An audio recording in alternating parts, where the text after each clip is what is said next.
La UNI se siente honrada con la visita de la doctora Marisol Perestello. Ella ha sido ministra de Justicia. Tiene un pensamiento además claro. Sobre el socialcristianismo, pero creo que va más allá incluso de esta mirada. Y la UNI tiene la costumbre de hacer estos foros de diálogo e intercambio, que es bueno que los decanos, los estudiantes, los profesores, escuchemos y entremos en una etapa de diálogo, que eso es lo importante en el quehacer universitario. Sé también que la doctora Marisol Perestello también está en un esfuerzo de unir y de buscarle una salida al país. En ese esfuerzo nos encontrarán a nosotros, a la universidad. En eso estamos. No quiero extenderme mucho con esta intervención, porque todos ustedes han venido a escuchar a la doctora Marisol Perestello. Un aplauso y tiene usted la palabra, doctora.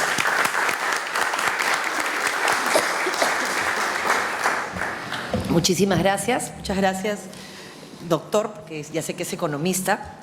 Alfonso López Chao, gracias por la invitación. Para mí es un honor estar en la UNI. Es una universidad que yo siempre he admirado y respetado.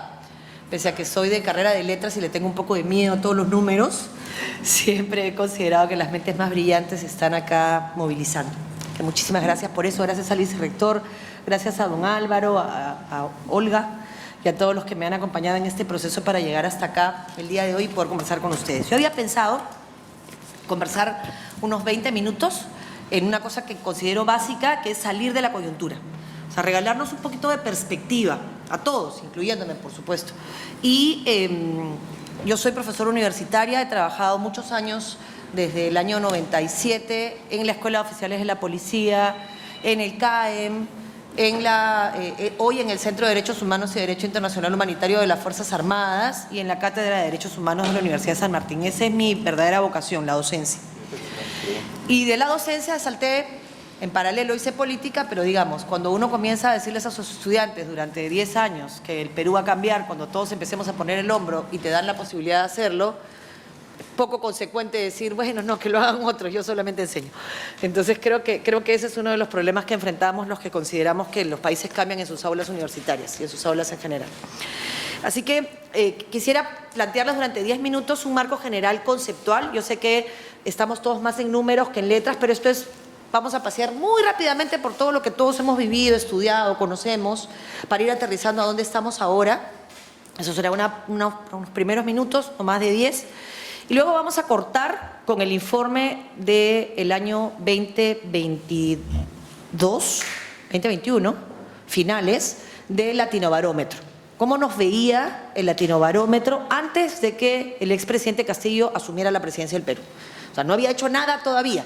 Estábamos en junio del año en el que él ya había ganado y sale el Latinobarómetro. Y junto con el Latinobarómetro sale otro informe de Ipsos Global Advisor de 35 países del mundo que analiza 3 sentimientos: el sentimiento antiélite, el sentimiento del sistema roto y el nativismo.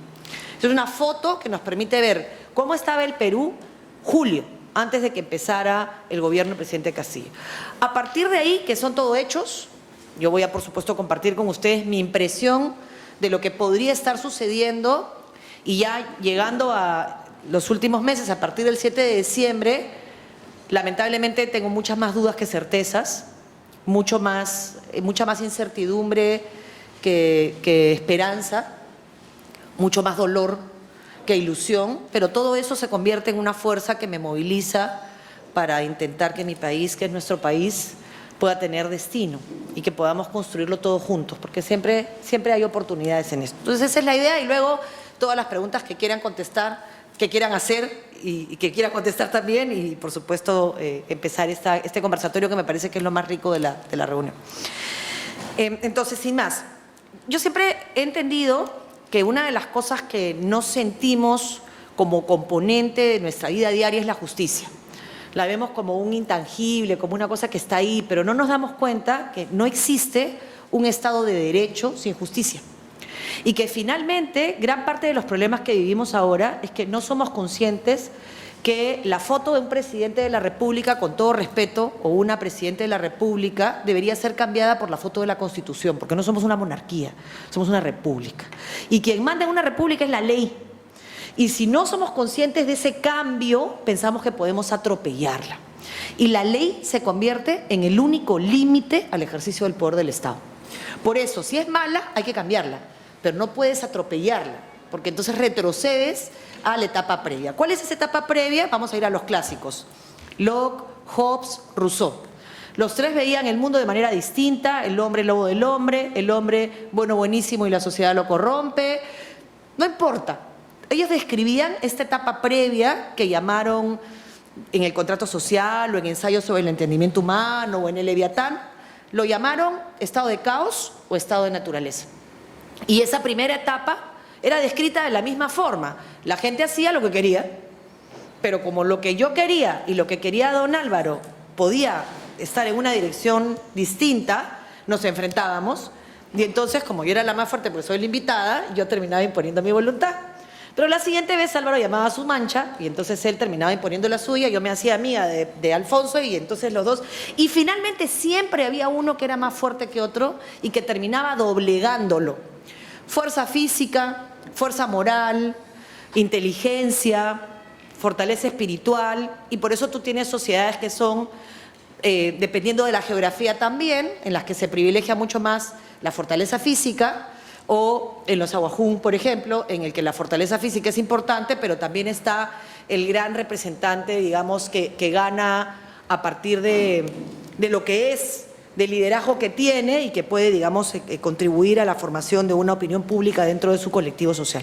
Entonces, tú adquieres fuerza, no necesariamente física, en función de qué se necesita. Inteligencia, fuerza física, dinero, poder, no importa. Pero eso se impone.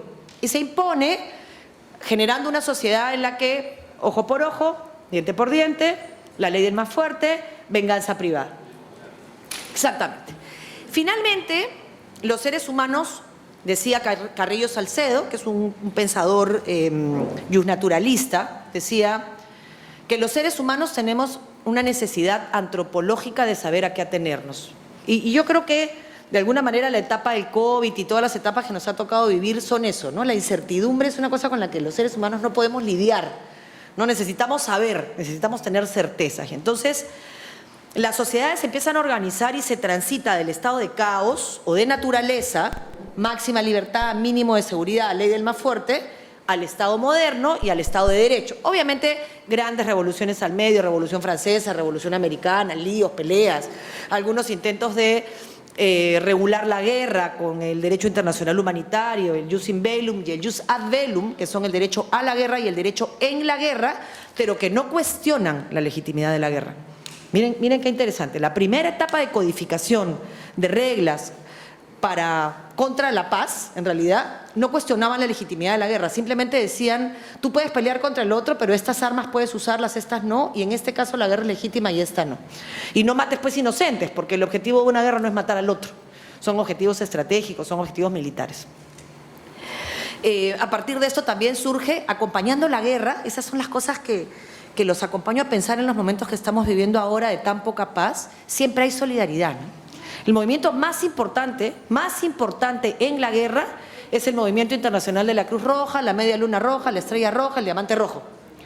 Y ese movimiento surge a partir de que Henry Dunant, en la batalla de Solferino, se da cuenta que se mataba a la gente y se le dejaba morir, y ese no era el objetivo de la guerra, y funda esta Sociedad Internacional de la Cruz Roja para aliviar el sufrimiento de la guerra. Aliviar el sufrimiento de la guerra.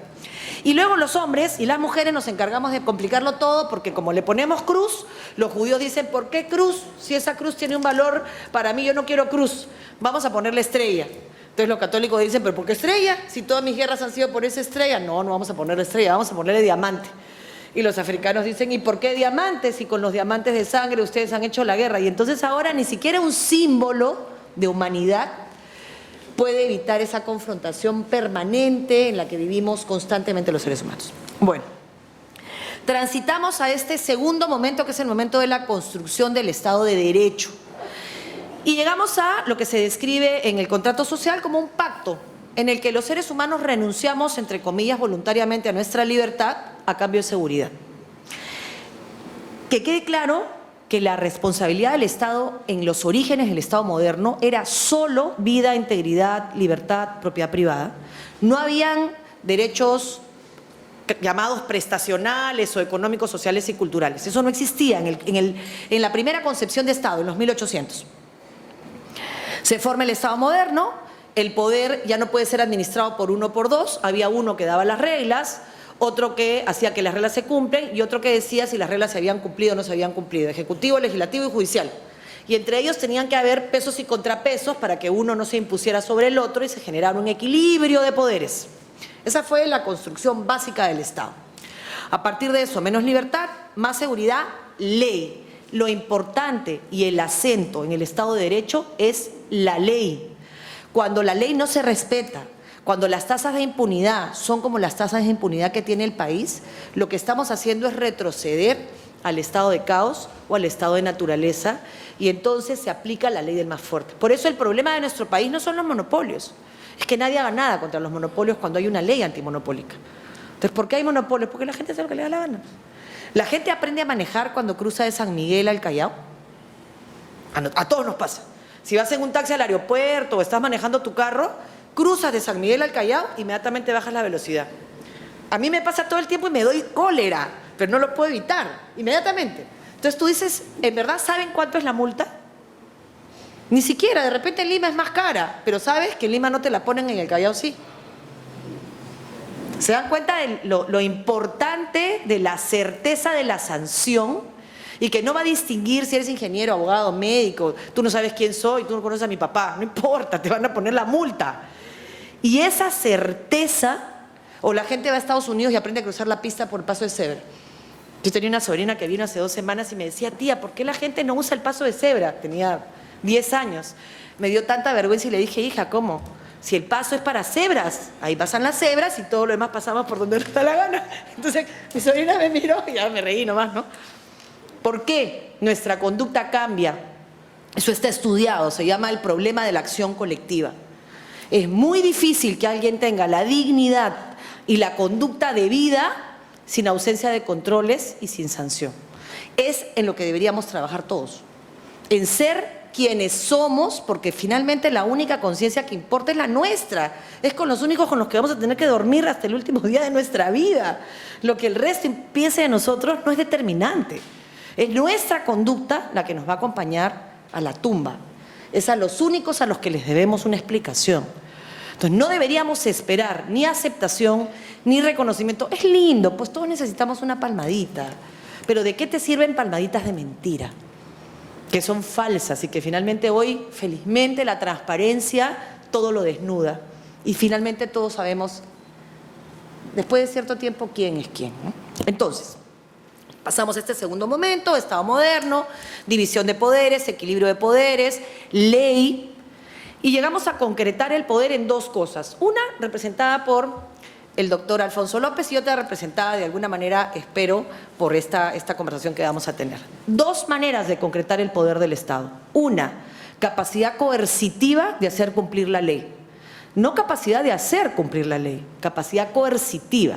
El Estado tiene el poder que nosotros le damos, a través de armas y a través de administración de justicia, de hacer cumplir la ley. Justicia.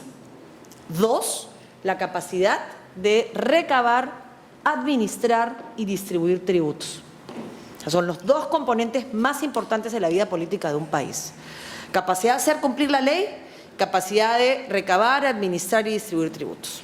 Ese es el marco conceptual general del Estado de Derecho y del Estado moderno hoy, no Perú, no, cualquier parte del mundo.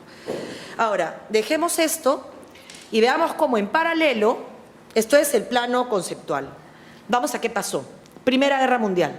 Así como los hombres nos sacábamos por dinero, por plata, por posición económica, por geografía, el alma unos contra otros, los países también. Se produce la Primera Guerra Mundial.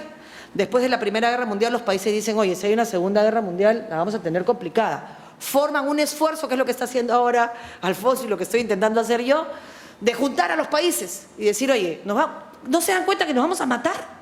¿Podemos parar un ratito e intentar puntos de encuentro? O sea, es tan obvio, todo el mundo lo ve menos ustedes. Liga de Naciones, todos sentaditos, todos dicen, sí, vamos a portarnos bien. Nace la Organización Internacional del Trabajo. Acá un acento para mi amigo Aguajún y mi amigo de la Central Ayánica. Perdón, mi amigo Ayánica, porque esto es muy importante. La Organización Internacional del Trabajo es la primera organización internacional que surge, la única que queda del periodo entre guerras. Todas las demás se acabaron. Y el correo. La OIT surge para garantizar la paz, ese fue su objetivo. Y la OIT dice, solo va a haber paz si hay justicia social. Ese fue el primer nombre de los derechos humanos, fue justicia social. O sea, no era justicia individual, no era es tu casa, te cuido, no era si ella te pegó, te voy a proteger a ti, no era si no te dieron tus alimentos, no era justicia, como que todos sentimos que se nos ha dado lo que nos corresponde, dar a cada quien lo que le corresponde. Y por supuesto generar igualdad de oportunidades. Solo va a haber justicia social, concepto de vida en comunidad. Para que haya, paz, solamente va a haber paz si hay justicia social y se retroalimentan, ¿no? Y entonces la OIT dijo, vamos a crear un sistema que es el único que genera justa distribución. La única cosa que genera una justa distribución es el trabajo. No en la limosna. No, ya, yo te puedo preparar hasta que tú puedas el pescado famoso y el enseñar a pescar de la Madre Teresa, lo que tú quieras, pero generar condiciones de trabajo, que son la única forma justa de distribuir riqueza. Ese es el espíritu de la Organización Internacional del Trabajo. Y para eso tiene que haber inversión privada y pública y que el gasto genere este movimiento. Entonces, OIT dijo, para que el trabajo sea justa, acá venían las peleas de la jornada de 8 horas, el derecho a sindicación, del derecho a la huelga, porque la prepotencia es pues consustancial a un montón de gente. Entonces el que tenía plata quería más. Y si podía hacerte trabajar 12 horas, porque tú no tenías chamba, te hacía trabajar 12 horas y no te pagaba horas extras. Pues. Entonces, ¿qué dijeron? La unión hace la fuerza. La buena unión, no una unión que va a quebrar al dueño de la empresa, porque entonces no hay trabajo, ¿no? Todo en su justa medida. Entonces dijeron, vamos a hacer un espacio donde trabajador y empleador se puedan sentar a conversar y el Estado va a generar equilibrios. No se va a meter, va a generar equilibrios. Y empieza la jornada de 8 horas, sindicación, huelgas, convenios colectivos, en fin. Todo esto en paralelo, todo se va por un tubo, Segunda Guerra Mundial. Siempre por anécdotas, ¿ah? Las guerras siempre comenzaron por una anécdota, ya nadie las recuerda, solamente los estudiosos, digamos, de la historia, pero en general se dio la Segunda Guerra Mundial. La Segunda Guerra Mundial puso en evidencia la capacidad de autodestrucción que tenemos los seres humanos. Hiroshima y Nagasaki en el año 45. 45 generaron una destrucción terrible, que hizo que se sentaran los gobernantes, que son igual que ahora, buenos, malos, ladrones, con intereses. O sea, es lo mismo, no es que la clase política haya cambiado notablemente, porque la naturaleza humana es la naturaleza humana. Ha cambiado la luz que se ha puesto, pero como Watergate en su momento, ¿no? Como Montesinos en su momento, claro, no había lo que hay hoy, que tú te estás hablando y te están grabando 20. Entonces se demoraban un poquito más en enterarse, pero igual ha habido miserias humanas siempre, es parte de nuestra naturaleza y es lo que hay que combatir juntos. Se produce la Segunda Guerra Mundial, termina la Segunda Guerra Mundial, los estados se reúnen y dicen algo que les tengo que decir hoy porque no lo podemos perder de vista. Una tercera guerra mundial sería la última, la cuarta guerra mundial sería a palos. Y Rusia y Ucrania son una potencial tercera guerra mundial en cualquier momento. Y no podemos olvidarnos del impacto que tiene hoy China, que está jugando por la libre, pero en cuanto China decida definirse por algún lado, la cosa se complica. Y si alguien se molesta antes y comete un error, Corea del Norte, por ejemplo, estoy pensando en locos, o cualquiera de estos, va a haber una respuesta de inmediato y se acabó el mundo tal y como lo conocemos, se acabó. O sea, hay que entender que estamos en un problema nacional, pero que también tiene un problema geopolítico, que tiene por medio un montón de intereses económicos y que lo que está en juego es nuestra supervivencia como seres humanos. Entonces hay que tratar de contribuir a que esta humanidad que anda totalmente polarizada, se estabilice un poco. Porque ya no es si voy a ganar la licitación dentro de 2 meses en un pueblito para vender 4 ladrillos, es la vida lo que está en juego, la vida de las naciones lo que está en juego. O sea, no hay que perder de vista ese componente geopolítico que no tenemos tiempo de analizar, pues porque estamos en los 66 votos de los 130 señores que están cuidando su chamba. ¿Por qué me importa volver a OIT? Y con esto termino toda la parte introductoria y voy a los informes rápidamente. Porque OIT escribe el convenio 169. Cualquiera que se aproxime al convenio 169 tiene que decir, oigan, ¿y qué tiene que ver los pueblos indígenas con el derecho al trabajo? ¿Qué tiene que ver la OIT en el tema indígena? Es la primera pregunta que uno debería de hacerse, ¿no? Tiene mucho que ver. En el año 29, después de la crisis económica mundial, surgen varios cambios. Primero, los países que fueron bien administrados, personas que tenían experiencia en PCRs y demás, administraron bien la plata y sobró plata. Entonces, Alemania, en la Constitución alemana de Weimar, y México, en la Constitución mexicana de Querétaro, en los primeros años de 1900, dijo, oigan, me sobra plata, ¿qué hago con esta plata? Ya garanticé seguridad, ya garanticé libertad, oigan, generemos un estado de bienestar. El concepto no existía, pero generemos condiciones, ¿no? Porque hay gente que tiene brechas de infraestructura, que no tiene agua, que no tiene carreteras. Igualemos condiciones para que la gente que necesita más reciba un poquito más de ayuda hasta que todos partamos en la misma línea base. Y entonces se generan obligaciones prestacionales de parte del Estado. El Estado comienza a asumir responsabilidad en educación y en salud. Empieza a decir, oye, vamos a garantizar educación, vamos a garantizar salud. El Perú copia o incorpora eso en las constituciones que vinieron y ya hoy nadie cuestiona que los estados tienen obligaciones en general de garantizar todos los derechos. Obligación de respeto y obligación de garantía. Respeto es no violo, garantía es no permito que otro viole. Esos son los dos conceptos. Implemento en el derecho interno.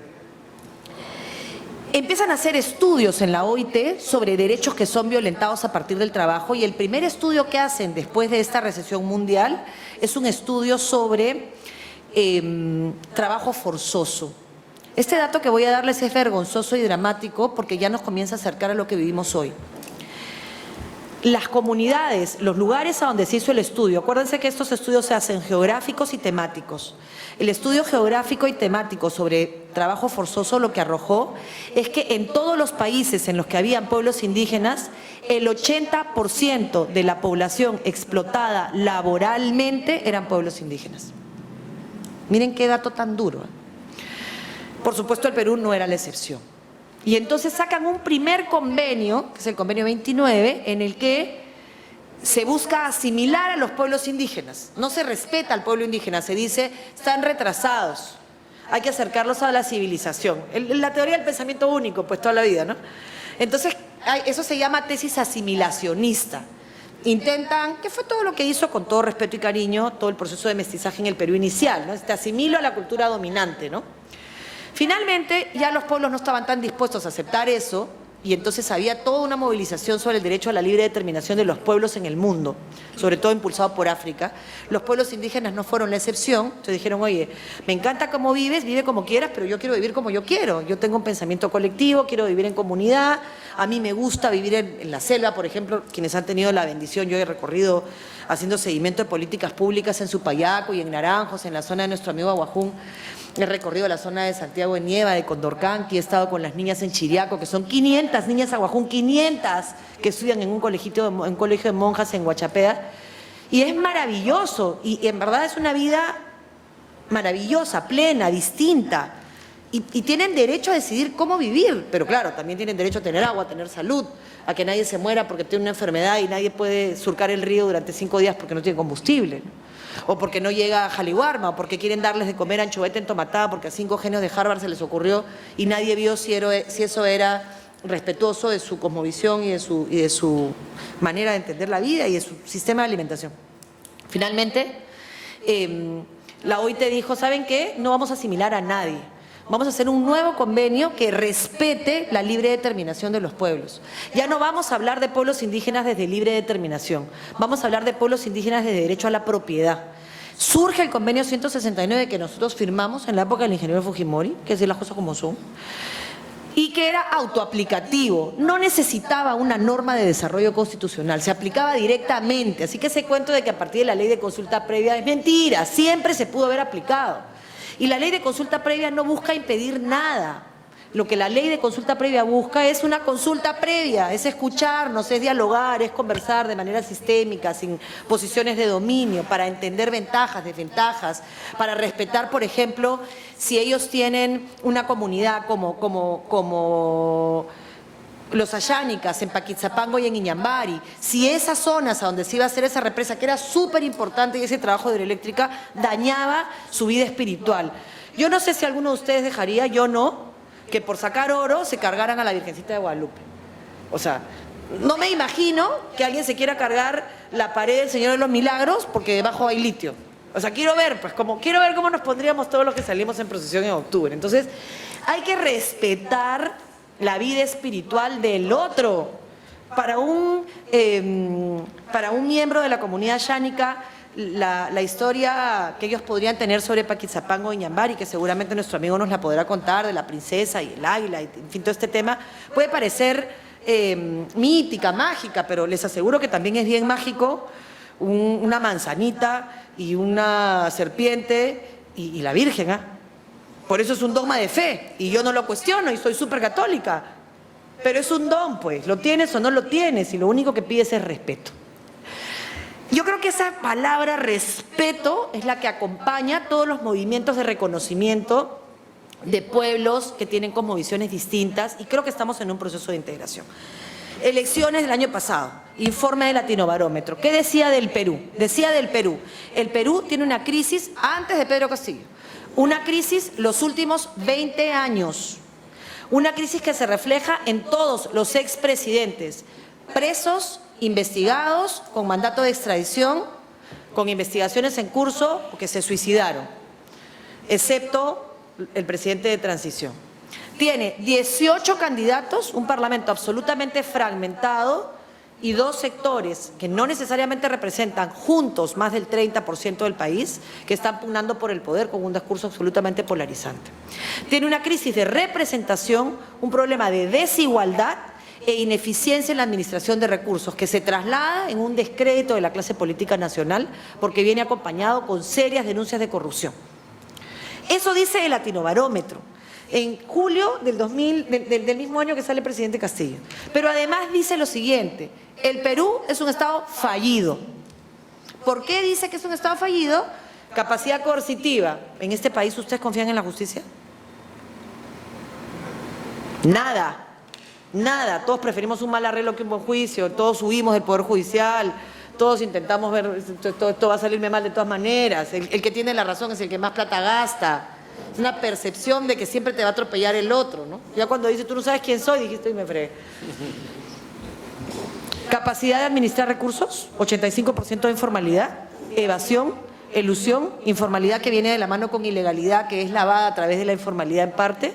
Lugares como Madre de Dios, que tienen la tasa más baja de desempleo y la tasa más baja de acceso a servicios, con lo cual el dinero de ese trabajo que todos tienen y de esa minería ilegal no genera desarrollo. Entonces, eso es el Perú. ¿Es un Estado de derecho, es un Estado fallido? Pues es. Antes de Castillo. Castillo es consecuencia, no es causa. Es consecuencia. Él llega por este país divorciado que no se mira. Último dato del Latinobarómetro, fuimos el país que más creció los últimos 20 años en Latinoamérica y el país que tuvo la tasa más alta de mortalidad en la primera ola de pandemia en el mundo. A ver, ¿cómo le explicas eso a una persona en una comunidad? No hablamos de la Saguajón, Pastaza del río Corrientes o Quechua del Pastaza.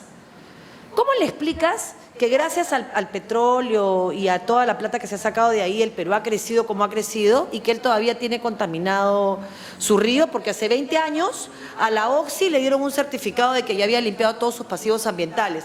Pero como las condiciones económicas en el Perú eran un desastre, en realidad no se limpiaba mucho porque no habían estudios de calidad, no habían ECAs, así que tú limpiabas así nomás por fuera. Entonces Oxy tenía su certificado que no tenía pasivos ambientales, Oxy le vende a Plus Petrol compra, y claro, 4 años después el petróleo vuelve a salir a flote, Plus Petrol dice, yo no voy a pagar, porque tú me dijiste que esto estaba limpio, Y entonces el Estado le dice, yo no voy a limpiar, el que contamina paga. Vámonos a Ciadi. Oye, ¿y los pueblos que toman esa agua, que comen ahí su carachán? ¿Cómo haríamos? ¿Por qué no limpias y después se matan? Y le das paz. Porque no lo ven, pues. Porque no está. Porque está fuera del ojo y del espacio donde se toman las decisiones. Y eso genera frustración, dolor, indignación, ira. Tomas el aeropuerto de Andoas 47 veces, mandan a Dinoes, mueren 20. La comunidad tiene su vida, ve ese sector. Yo ¿cuánto les decía? Vamos al Congreso. Yo me amarro si quieren con ustedes a la reja. Los van a matar acá. No va a pasar absolutamente nada. Vamos a que los escuchen, donde los vean. Esta no es la forma. Pero claro, si la única manera como se encuentra respuesta es a través de muertes, ¿cuál es el mensaje que tú mandas como Estado, por Dios? ¿Cuál es el mensaje de Bagua? ¿Cuántos días pasaron antes de que Bagua estallara? Bagua estaba bien, lean, hay 7 informes sobre el baguazo, es una vergüenza. Hay 3 informes en la comisión, 3. Yo creo que el mejor es Leudo Lombardi, no me parece que sea yo quien deba señalarlo. 2 informes del grupo de trabajo, mayoría, minoría, una historia contada por el pueblo de Bagua, un atropello a todo el proceso de Bagua, ni siquiera tenían traductores al aguajún. Los llevar, el juicio fue para Bagua, después regresó para Lima, después regresó para Bagua. Citaban a 50 personas con horas de anticipación y ni siquiera se dan cuenta que para que un miembro de una comunidad se traslade, tiene que dejar la yuca, tiene que organizar todo, tiene que conseguir plata para gasolina, tiene que ver a dónde va a dormir. Cuando les asignaron privación de libertad en la casa, no dejaron que la persona que estaba siendo investigada fuera a su casa en su comunidad, porque el juez no entendía pues que la comunidad no tenía paredes. Tuvieron que alquilarle una casa en Baguachica, porque habían encontrado un cinturón. O sea, la verdad es que después a los traductores del Ministerio de Cultura los asignaron a que vieran el proceso de Bagua. Y el fiscal tenía que pasar 25 minutos explicándole al traductor qué cosas significaban los términos jurídicos para que él se lo pudiera traducir. ¿Eso es justicia? Más la historia oscura que se contó, porque en Lima, yo soy provinciana, vivo en Lima igual que la mayoría de ustedes seguramente hace muchos años, porque en nuestras provincias no habían oportunidades, pues. Uno vino acá a buscar colegio, a buscar universidad, a buscar salud. Pero siempre añoras, ¿no? Siempre está tu tierra. Entonces creo que tenemos aquí un problema que el Latinobarómetro describe. Y lo que dijo el Ipsos Global Advisor no fue mucho mejor. Vamos a dejar nativismo, ¿ya? Porque en nativismo básicamente es xenofobia, ¿no? O sea, el terror de que venga a vivir a Lima 1 millón de venezolanos que no podemos administrar, nos ha dejado totalmente descolocados y ha sacado lo peor de nosotros y nos hemos olvidado que 3 millones de peruanos viven fuera del Perú. Nos hemos olvidado que somos un país de migrantes. Existe aprovecho que está nuestro hermano Ayánica acá por si quiere compartirlo con ustedes, porque son esos dolores que me acompañan y que por lo menos en comunidad se lleva mejor. Existen todavía en el corazón del Braem entre 300 y 500 personas documentados por CIH alternativo, después de que fue el rescate de los pioneritos en el gobierno de Ollantumala, secuestrados por Quispe Palomino y su banda. Secuestrados hace 40 años. Lo que el informe de la Comisión de la Verdad llamó masas. El 70% de las personas que están ahí son ayánicas. La diferencia son comuneros. Secuestrados hace 40 años. Las mujeres son violadas sistemáticamente. Los niños separados de sus madres a los 2 años para ser entrenados como carne de cañón, como siembra, hijos de los senderistas que siguen caminando por el Braem. Los viejitos que van muriendo se van quedando, los que ya no sirven se van quedando, los que se pueden escapar por el río se van. Secuestrados, un país que mira la OCDE con orgullo, que crece 20 años. ¿Existe otro país en América Latina que tenga una población de 400 secuestrados hace 30 años que a nadie le importe? ¿Eso está bien? ¿Por qué los ayánicas no buscan?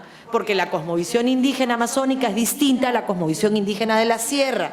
Porque la cultura del entierro no es una cultura que acompaña al pueblo amazónico. Porque si tú te vas al monte y no regresas, no volviste. En cambio, en la sierra tienes a las mamitas de Anfacet 30 años buscando los cuerpos de sus hijos para enterrarlos, como nos pasaría a todos los que tenemos cultura de entierro, es normal. Entonces hay un divorcio absoluto hay 2 Perús. Un Perú que crece y tiene que seguir creciendo. Yo creo que el error conceptual está en querer parar ese crecimiento.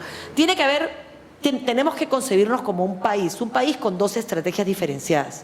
Una estrategia para seguir creciendo y una estrategia para crear igualdad de oportunidades. Pero la prioridad es esta, no esta. Porque si tú no creas igualdad de oportunidades, el crecimiento se percibe como más atropello, porque esas personas muchas veces no son conscientes que hay que distribuir. Termino con el sentimiento del sistema roto. El informe de Ipsos Global Advisor dice que 7 de cada 10, la media 7 de cada 10 en el mundo, en el Perú, es siempre un punto más, ¿ya? No cree en la democracia. Cree que el poder está organizado para que los ricos y poderosos y políticos siempre se beneficien. Y que los políticos y los ricos y poderosos siempre van a encontrar formas de mantener sus privilegios. Ese sentimiento está instalado en 8 de cada 10 peruanos. Eso no se cambia con discursos, eso se cambia con hechos. Eso se cambia con hechos. Y si tú hoy, desde el 7 de diciembre hasta ahora, ves a 130 personas que tienen en sus manos la llave para quitarle presión a esta olla de presión en la que estamos horrorosa, que ya va contando más de 70 muertos, cientos de heridos, ingentes cantidades de personas que se quedan sin trabajo, que no saben qué cosa hacer el próximo mes, y solo necesitas 66 buenas voluntades para que tú puedas hacer un adelanto de elecciones, que no es la solución, porque mismos jugadores, mismas reglas, pero por lo menos nos da una oportunidad. Lo que sientes es que efectivamente están protegiendo sus privilegios, pues. Privilegio en pasajes, privilegio en privilegio como tú quieras, llámalo como quieras. Y tienes que tomar una posición. ¿Tomas la posición de vamos a destruirlo todo porque estos son terrucos? ¿O tomas la posición de vamos a destruirlo todos porque estos son privilegiados? Yo creo que las dos son equivocadas. El país no es blanco-negro. El país no es buenos y malos. Yo creo que hay en las marchas demandas legítimas, absolutamente legítimas, de pueblos olvidados, de pueblos estigmatizados, de pueblos ignorados, canalizados por la única forma por la cual han podido canalizar sus demandas por años, que es en el intento de llamar la atención. También creo que dentro de eso hay gente que está aprovechándolo. Minería ilegal, narcotráfico, intereses subalternos, pero por supuesto que sí, en todos lados, acá y acá, porque el caos les conviene. Creo que estas personas detestan a estas personas. No, creo que no las entienden y creo que de verdad tienen miedo. Y creo que también tienen derecho a decir, oye, no me destruyas mi propiedad privada, no me destruyas mi calle, no me cierres mi pista. Respeta. Si vas a entrar a una universidad, hazlo pues con inteligencia, no con lista, quiénes entran, yo te protejo. O sea, yo creo que queremos explicar un fenómeno social terrible en buenos y malos. Entonces yo soy el bueno, el otro es el malo. No es así, pues. ¿Qué error he cometido yo? ¿Por qué este pueblo tiene que venir hasta acá? ¿Por qué ese niño se muere en la carretera? ¿Por qué no tiene la medicina en su pueblo? Porque no he sido capaz como Estado de llevársela. Y si no asumimos esa responsabilidad primero, pretendemos culpar al otro. Termino ahora sí diciéndoles lo que yo siento. Yo siento que este es un momento social que valdría la pena estudiar mucho. Después de 40 años, desde los 80, 90, 2000, 2010, 2020, 42 años, se está generando una suerte de solidaridad intergeneracional. Nuestros padres, en la época de Sendero Luminoso, y ustedes pregúntenlo, más o menos acá hemos vivido Sendero Luminoso de verdad, huyeron de sus comunidades para sobrevivir. Muchos se asentaron en Jicamarca, dependiendo de los pueblos, en la ladera del río, toda la zona de los primeros ayacuchanos que salieron, en la zona del Agustino. No le enseñaron el quechua a sus hijos, no porque no estuvieran orgullosos, sino porque como es gutural, acompañaba estigmatización. Por años, los chicos que estudiaron en la Universidad de San Cristóbal de Huamanga o en La Cantuta han vivido estigmatizados. Por años, pero no les ha importado. Por años, las mamitas de Anfacep han sido sindicadas como terroristas cuando fueron violentadas sexual y físicamente, tanto por Sendero Luminoso como por malos agentes del Estado.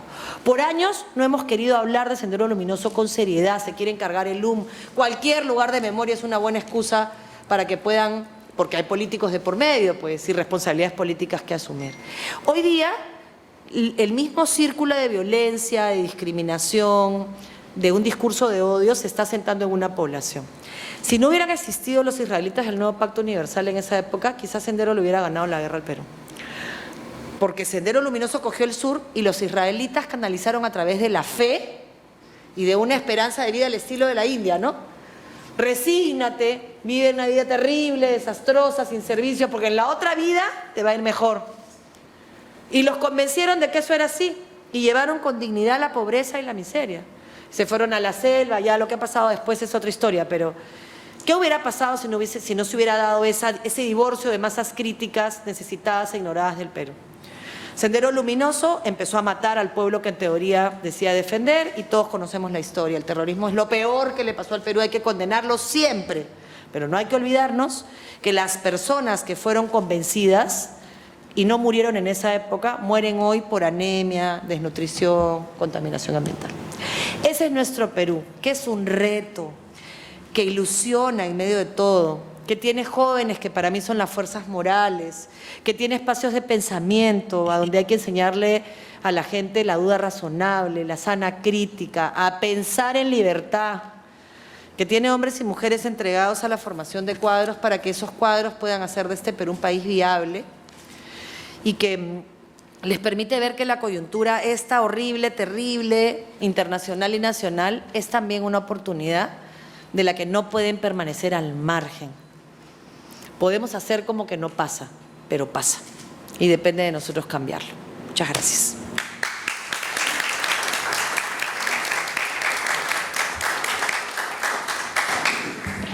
Vamos a iniciar. Voy a pedirle al vicerrector Arturo Talledo que haga el uso de la palabra como él estime conveniente, ya sea preguntando, comentando, como él quiera.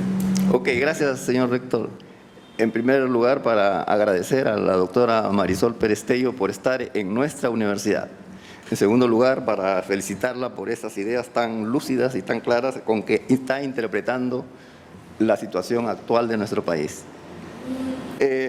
Yo he preparado acá algunos pensamientos que aprovecho la oportunidad que está la doctora Perestello para trasladarlos a una política que tiene, digamos, relación con todo el país, como ella lo ha explicado, que ha sido ministra y que tiene llegada, digamos.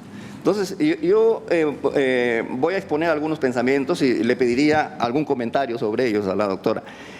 En 1945, Karl Popper publicó la primera edición de su libro Las sociedades abiertas y sus enemigos. En este libro, Popper se declara enemigo de las revoluciones sangrientas y propone como motor de desarrollo la ingeniería social. Es decir, prefiere las reformas antes que las revoluciones. Otro hecho histórico muy importante, que en algo se parece a lo que estamos viviendo, es que Porfirio Díaz gobernó México entre 1876 y 1910, alcanzando la prosperidad de una élite industrial capitalista, pero manteniendo en extrema pobreza a los indígenas mexicanos, hasta que en 1911 estalla la revolución de Emiliano Zapata, que logra la reforma agraria y alcanzan un buen número de reivindicaciones para los indígenas. En tercer lugar, algo básico de física, no física relativista, pero física clásica. En física, lo más importante son los resultados de las mediciones, ¿no? Pero las mediciones dependen desde el punto donde se ubique el observador. En ese sentido, yo quiero hacer una analogía con lo que está pasando en el país, con esta crisis política.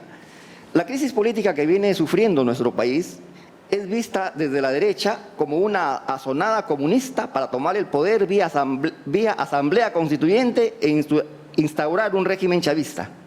Por eso hay que exterminarlos, así como Churchill exterminó el nazismo en 1945.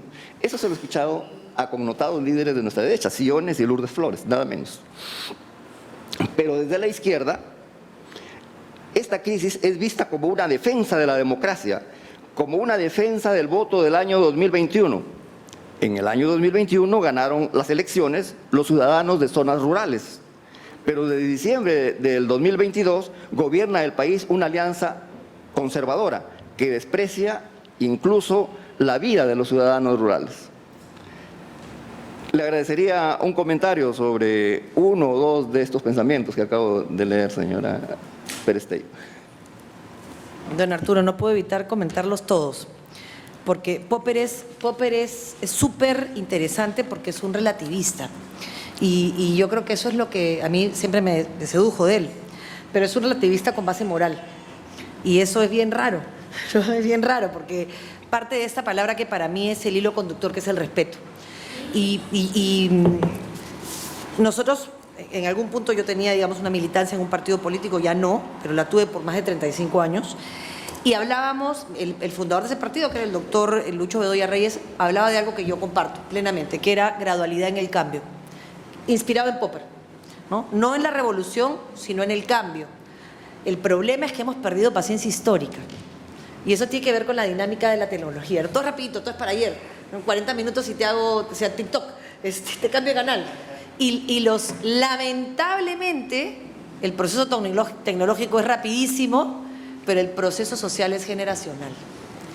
¿Cómo logramos hacer que se entienda que los grandes cambios que el Perú necesita no son inmediatos, con una política de corto plazo? Es bien difícil, porque claro, lo que decía en el 45 Popper entendía una revolución de 5 años, porque la revolución no dura 2 horas tampoco, ¿no? 5 años, o una reforma de 20. Entonces requería planificación, estrategia, que todos hicieran suyo un proyecto común y que todos trabajáramos hacia ese proyecto común. Pero hoy, que tienes congresistas incapaces y políticos incapaces de proyectarse 5 años, ¿cómo gestas las reformas que se necesitan en el Perú? Que son reformas de segunda generación. El Perú necesita reformas en educación y en salud.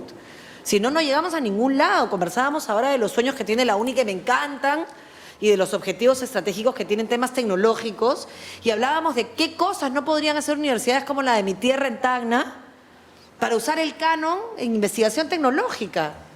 Pero nadie quiere, porque esa investigación tecnológica arroja resultados 5, 6, los periodos son cortitos, todo el mundo quiere su plaquita. Yo siempre les digo, vayan a Bancay, cómprense 30 placas, péganlas en una pared, tómanle foto y no frieguen. O sea, la trascendencia es una cosa que requiere capacidad de verte en 5 años, en 10 años, en 15 años. ¿Quieres verte mañana? No existe, ¿no? Esa foto no funciona. Entonces, a mí me encanta Popper, me preocupa la posibilidad material que tenemos hoy de explicarle a los jóvenes y no tan jóvenes que el proceso social que necesita el Perú de reconciliación y reconstrucción no es automático y que necesita un sueño común a 10 años, a 20 años, y que con generosidad el presidente que sale le pase la posta al que llega y el que llega al que viene, reconociendo lo que hizo bien, corrigiendo lo que se hizo mal, sin intentar zancadillas. No es un cambio de actitud, que es difícil, pero creo que es el único que permitiría esta transición, no vía revolución, sino vía reforma.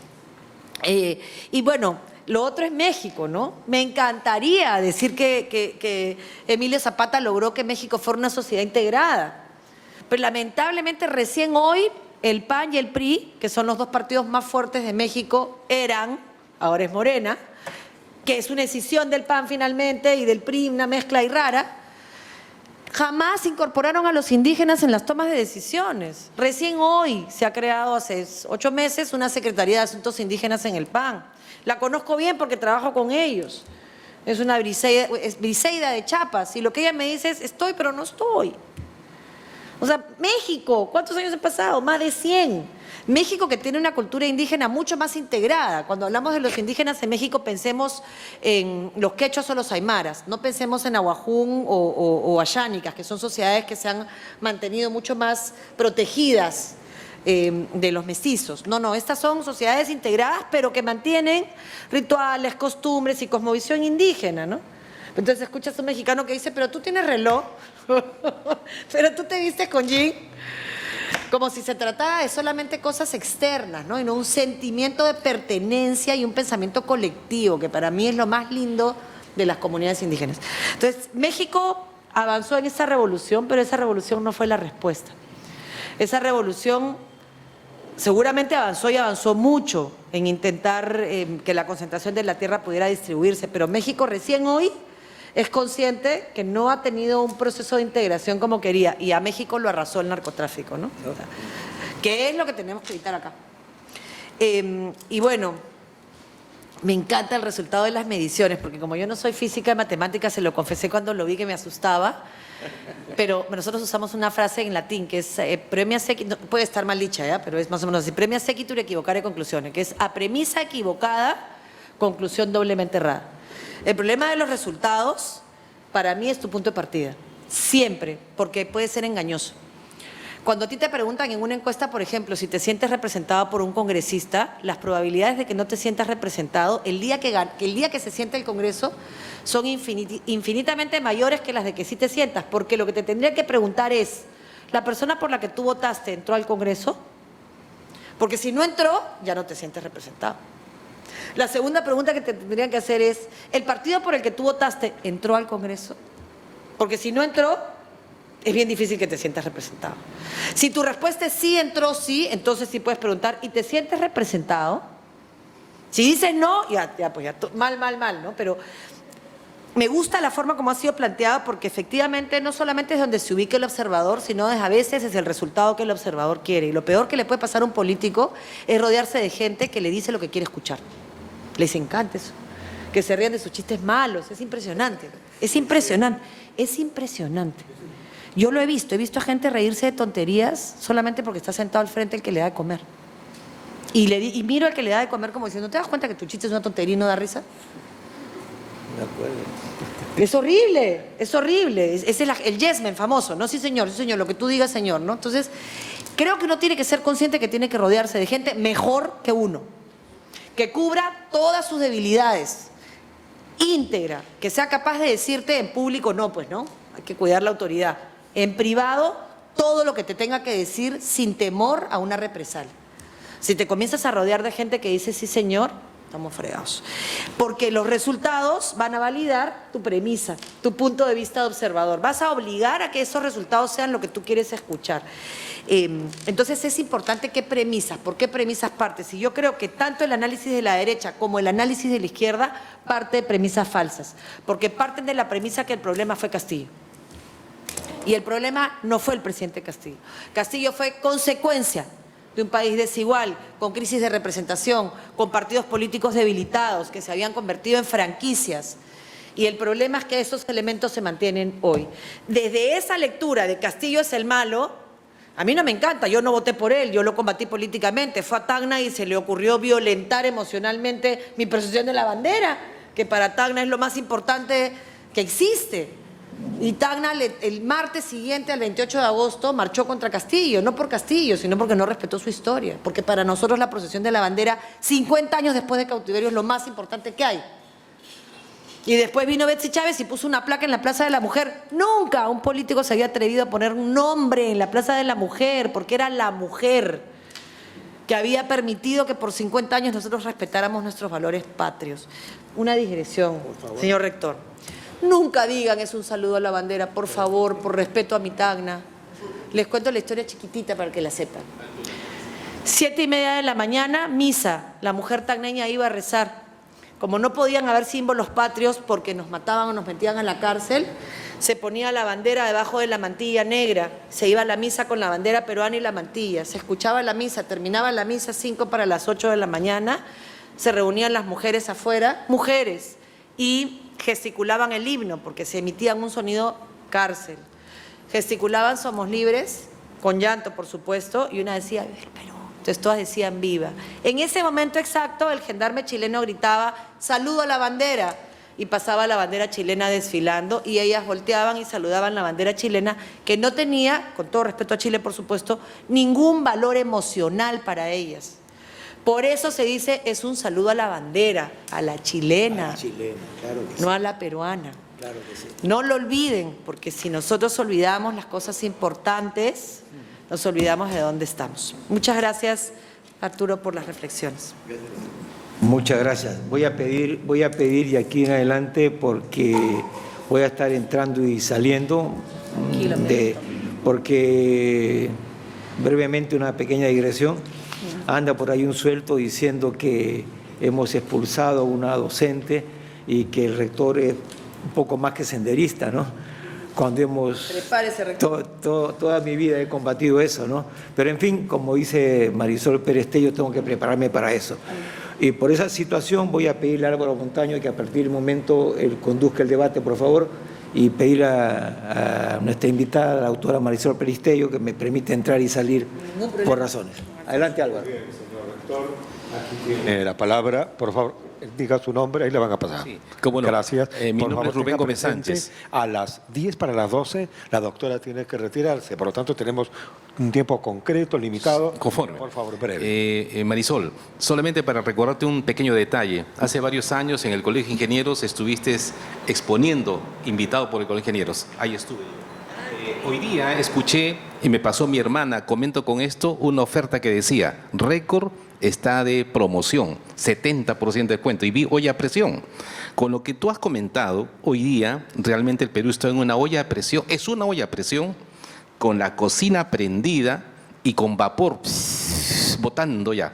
Entonces la pregunta es, y además como conclusión está de que lamentablemente el Perú somos un país que no tiene pensamiento de futuro, tú lo has definido así.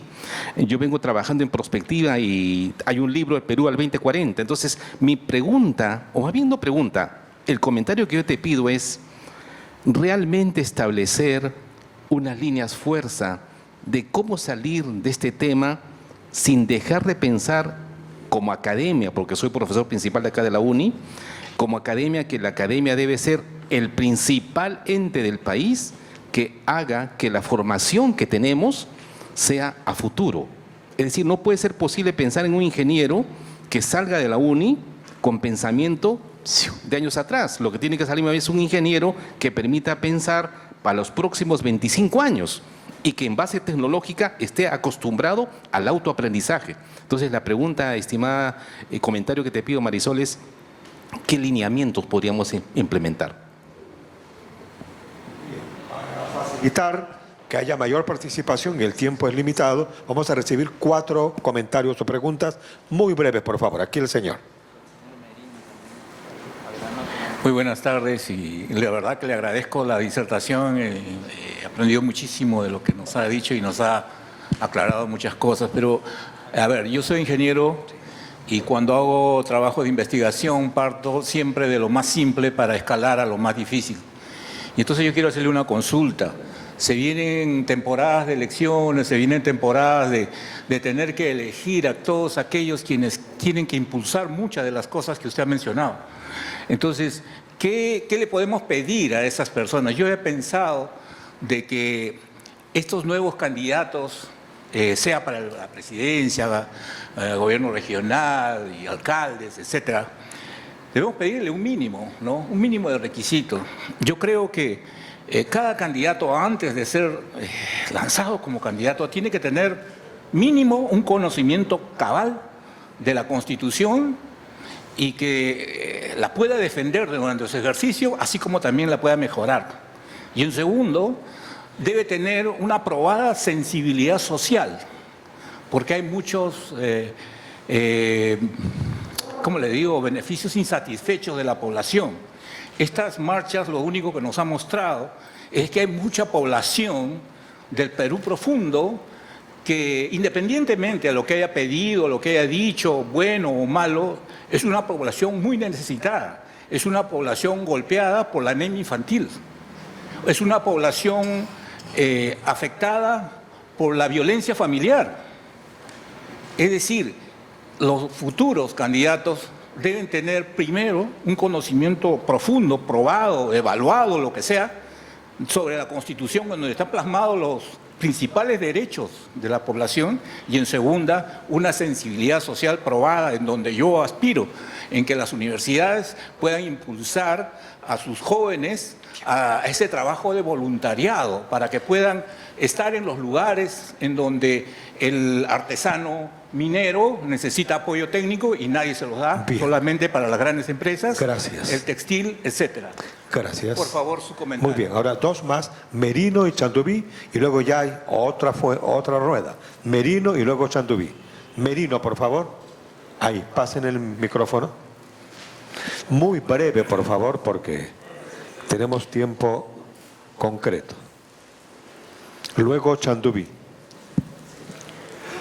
Buenos días, doctora Marisol. Soy indio Awajún Jíbaro, justamente sobreviviente del Baguazo. Me quiebro cuando hablo esto. Alan me pidió cadena perpetua, ordenó mi asesinato y hasta hoy no hay un responsable político. Sí, por favor, pero pido a los oyentes, ayúdenme a que exista justicia en Perú, sobre todo para nosotros, los verdaderos peruanos originarios de nuestra nación. Gracias. Chandubí, por favor. Chandubí. Chandubí, levante la mano. Chandubí, ahí. Luego habrá otra rueda final.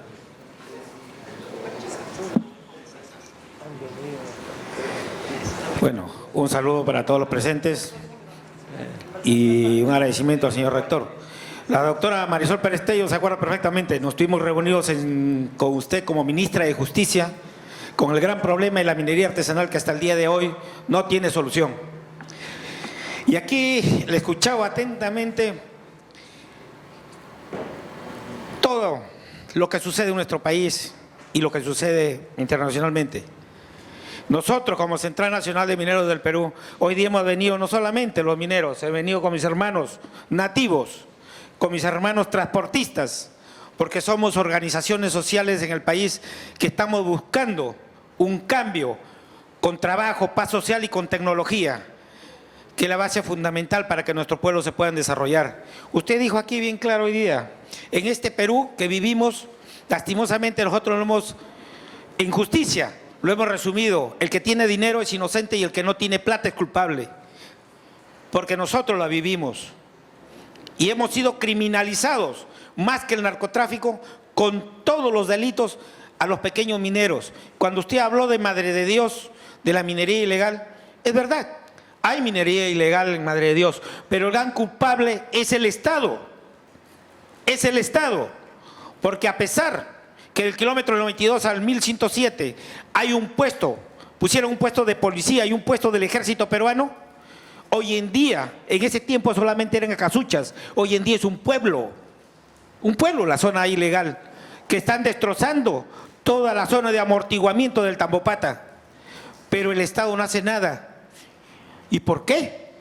Yo lo he dicho cuando estaba en el Consejo de Ministros, en los diferentes consejos de ministros, los diferentes gobiernos, porque lastimosamente en el Perú, los culpables del Estado para que hagan mineros ilegales están destruyendo zonas arqueológicas, zonas de amortiguamiento, y a quienes se le debe caer todo el peso de la ley no les cae al minero que está trabajando en el cerro, aquel cholo serrano indio que está trabajando honradamente, tratando de sacar adelante a su familia. ¿Y por qué? Gracias. Porque los grandes que están metidos en esto, que protegen, son los fiscales, lo he dicho públicamente, jueces, generales, que son los que promueven venta de dinamita ilegalmente, mercurio ilegalmente, y lo sabe el Estado, lo saben perfectamente. El Estado peruano está podrido, tenemos que aquí, por eso que las organizaciones sociales nos hemos agrupado para buscar una alternativa de solución, porque nuestro país tiene reservas, somos un país rico y nosotros podemos trabajar honradamente, acabar con la informalidad, contribuir al país, pero siempre y cuando tengamos nosotros políticos o personas que estén con la voluntad de sacar adelante nuestro país. Bien. Por eso es que hemos venido y nos sentimos orgullosos de estar en esta gran casa de estudios que es la UNI, y sobre todo con el rector, que es una persona que nosotros le vemos muchísimas cualidades, y ahora que está a su lado usted, creemos que podemos hacer mucho por nuestro país. Muchas gracias. Gracias. Doctora, tiene usted la palabra. Muchas gracias. Voy a procurar ser... Me cuesta, pero muy puntual para poder escuchar sus preguntas. El señor Gómez Sánchez, efectivamente es una olla a presión. Yo trato de no contar mucho este ejemplo porque como no sé muy bien cómo funciona, solo tengo mis recuerdos de niña. Que mi abuela me decía, vas a hacer estallar la casa, y a mí me gustaba mover esta cosita, y alguna vez, no sé qué desgracia hubo, entonces yo a las ollas a presión les tengo mucho respeto. Porque soy consciente que no las entiendes y te puedes... O sea, creo que es la peor quemadura que puede haber y puede estallar. Todo es un escándalo. Entonces yo viera las ollas a presión con respeto. Prefiero la arrocera. Esa la tengo controlada. Pero la verdad es que eso es lo que está pasando en el Perú. Y lo peor es que la gente no se da cuenta. Y lo peor es que quien está manipulando esta olla a presión es gente que de verdad cree que puede jugar con el aparatito este sin que pase absolutamente nada. Y todos somos los que estamos alrededor de la olla esperando que nos caiga el agua hirviendo. Y prospectiva, cero. CEPLAN es el centro de planificación más importante que tiene el país. Es el único funcionario público que duró 4 presidentes. Javier Mabugataz. El único que se quedó desde que entró PPK hasta que se fue Sagasti. ¿Por qué? Porque a nadie le importa. O sea, es un puesto que a nadie le importa. Y es el puesto más importante del país. CEPLAN tiene planificación al 2050. Nadie habló del tema. Deberíamos estudiar lo que plantea CEPLAN para hacer análisis crítico. El presidente Castillo, en su último mensaje de 28 de julio, presentó el Plan Nacional al 2050. Ni siquiera lo mencionó en su discurso. O sea, para que se den cuenta. Y a nadie le importa. Yo lo mencioné en 10 entrevistas y la gente me miraba, ni siquiera me repreguntaban porque no sabían. Yo dije, ¿para qué estudié esto? Es un desastre, mal escrito. Entonces sí, el problema es la incapacidad absoluta. ¿Sabes por qué nadie hace prospectiva en serio? Porque nadie la cree. Nadie quiere perder tiempo en planificación porque la política se ha vuelto totalmente coyuntural. Los países no pueden salir del hoyo sin planificar. Necesitamos construir el sueño común. No el país que tenemos, sino el que queremos. ¿Qué país queremos? Grandes líneas. Un país con paz. Sin paz no hay nada. Ya sabemos que para que haya paz, justicia social. Justicia social hoy se llama derechos humanos. 13 grupos de especial protección identificados en el Perú. El Perú ya lo dijo en su Plan Nacional de Derechos Humanos, adelantándome a contestar la pregunta de mi hermano Aguajún. Yo fui ministra de Justicia y Derechos Humanos en el año 2016. Me dolió muchísimo, dejé muchas cosas pendientes, nunca fue suficiente. Me fui antes de que se firmara el indulto del ingeniero Fujimori, porque jurídicamente no era aplicable. Pero hice cosas para mí que son muy lindas. Por ejemplo, incorporé el colectivo LGTB como grupo de especial protección. Trabajadores y trabajadoras del hogar, defensores y defensoras de derechos humanos, y aprobamos el Plan Nacional de Derechos Humanos. En ese plan hay 13 grupos que el Estado dice, estos son mi culpa. Estos grupos de especial protección, minorías o grupos en situación de vulnerabilidad, son mi responsabilidad como Estado porque yo no he generado las condiciones para revertir su situación. Está el diagnóstico. Mujeres, niños, niñas y adolescentes, tercera edad, pueblos indígenas, trabajadores y trabajadoras del hogar, afroperuanos, personas con discapacidad, tuberculosis y SIDA, personas privadas de libertad, desplazados de la violencia 80-2000. Bueno, y hay 4 más. Esos colectivos, defensores y defensoras de derechos humanos, ya hay diagnóstico de lo que se tiene que hacer con cada uno, de lo que el Estado tiene que hacer, del órgano que tiene que hacerle seguimiento, pero no hay quien le haga seguimiento a las políticas públicas específicas. Revísenlo. Por supuesto, el plan era 2017-2021, ya venció, no se ha hecho un nuevo plan, pero te sirve para tener mapeado cuáles son los grupos de especial protección, qué políticas públicas hay que implementar para poder corregirlo. Y yo creo que eso es, y hay que identificar sobre la base de eso y dar fuerza. Yo creo que tiene que ver con justicia, tiene que ver con paz, tiene que ver con estado de bienestar, educación y salud, tiene que ver con cierre de brechas, infraestructura tecnológica, y mucho más ambicioso tampoco. Respeto al medio ambiente. Yo creo en el extractivismo, yo creo en la actividad extractiva. Perdónenme, pero yo nací en Toquepala, me crié en Moquegua, viví en Cuajone, fui consultora de Yanacocha, estuve en toda la zona del lote 1AB, y yo creo que hoy, 2023, se puede hacer extractivismo respetando el medio ambiente y respetando a los pueblos indígenas. Creo que no se oponen. Por supuesto, tienes que respetar los lugares históricos y espirituales, pues. ABC, ¿no? ABC, ahí no hay oro que valga. Pero no voy a mentirles. Yo creo que es una locura tener un recurso y no tener plata. Porque soy mamá y quiero que mi hija estudie fuera. Pero antes de ponerme a estudiar, a buscar qué universidades puede hacer mi hijita una maestría para que regrese a competir acá, o qué universidad le voy a pagar si es que te la tengo que pagar con mi esposo, tengo que tener la plata. No le voy a decir a mi hija, hija, ¿qué quieres estudiar? Hijita, esto tengo. Con esto te puedo pagar esto. ¿Qué quieres? O sea, primero, realismo, ¿no? ¿Qué haces tú en las mañanas antes de salir de tu casa? Tengo 40 soles, ¿qué puedo comprar para comer? La medicina del abuelito. Prioriza, pues. No quiero. Bueno, ¿de dónde pues sale el jamón? Hay que chambear. Hay que chambear como Estado. Entonces yo creo que eso, totalmente de acuerdo, señor Gómez. Y creo que la academia, por eso los felicito por este esfuerzo, la academia tiene que tener profesionales, pero por encima de eso que hoy la máquina nos reemplaza. Hoy la máquina puede hacer casi todo lo que hacemos los profesionales. Lo que la máquina no tiene es pensamiento crítico. Tenemos que formar gente capaz de tener información y conocimiento, pero pensamiento crítico, para que haga uso de su libre albedrío, es decir, para que tome decisiones y que las consecuencias de las decisiones que toman se parezcan cada vez más a lo que ellos quieren. Si no generamos personas con pensamiento crítico, los robots nos van a reemplazar. Ahorita, yo estoy contratando ahorita unos bots para mi notaría para reemplazar personal y mis chicos me dicen, Doc, me voy a quedar sin trabajo. Y le digo, tú estás loco, yo necesito tu cerebro, no necesito un hombre desperdiciado cruzando números, eso lo hace la máquina. Necesito tu cerebro multiplicando esos números. O sea, no hay que tenerle miedo a la tecnología nos ofrece un mundo de posibilidades que hay que saber usar. Así que yo creo que estos espacios los felicito, y un hombre escuchando con la cantidad de ocupaciones que tiene el rector habla muy bien de él, porque la gente con el tiempo se va quedando sorda, ya cree que tiene todas las respuestas y no escucha nada.